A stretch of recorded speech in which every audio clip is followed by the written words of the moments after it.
السلام عليكم ورحمة الله وبركاته. جل رمضان هم بقرب بين سنجي وربنا هم بره غري هم بره دسوم ربين والمانو نعبدو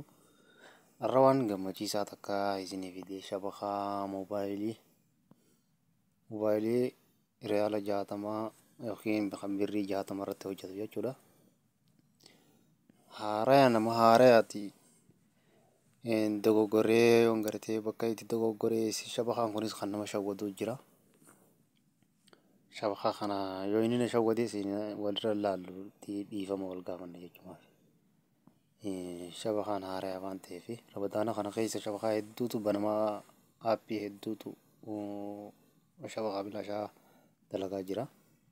غرينغو يادو كولا مفاسا دي فاد لكيتو جودا دابتا كروخوني نانا مانا isin irratti hin dhaabbatu akka inni isin irratti dhaabbatu akka inni isin irratti hin dhaabbanne hin abdadha waan ta'eef walumaa naa ilaallume hayyee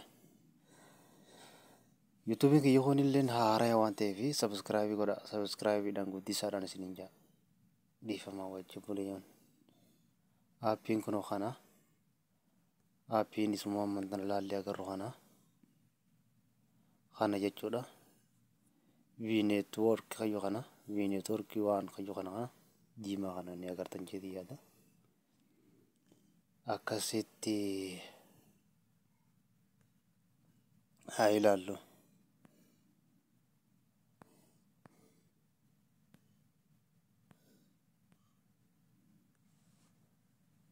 waan akkanaatiin isin hin jaa ilaala wajjin ilaallu aappiin kana kuna waan ta'eef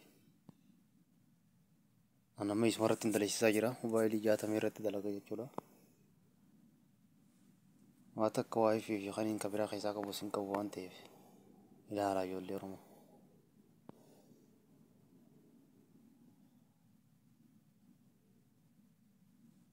honuma asuma irratti dalagu jira mobaayiliin isaatis asuma keessa jira boota maqaan isaatis asuma irra qayyarattanii kan feetan irratti hojjechiifachuudhaaf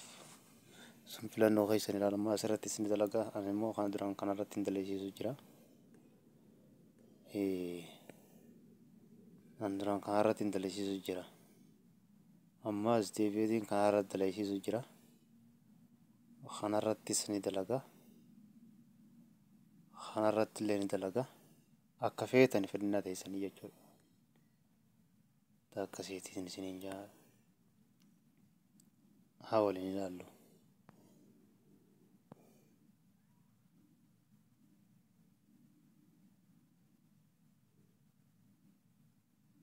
Uno,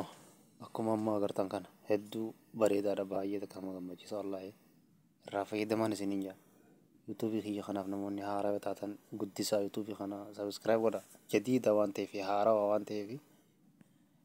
irratti hin dalenne amma dura viidiyoon tan jalqabaatee buleeyyan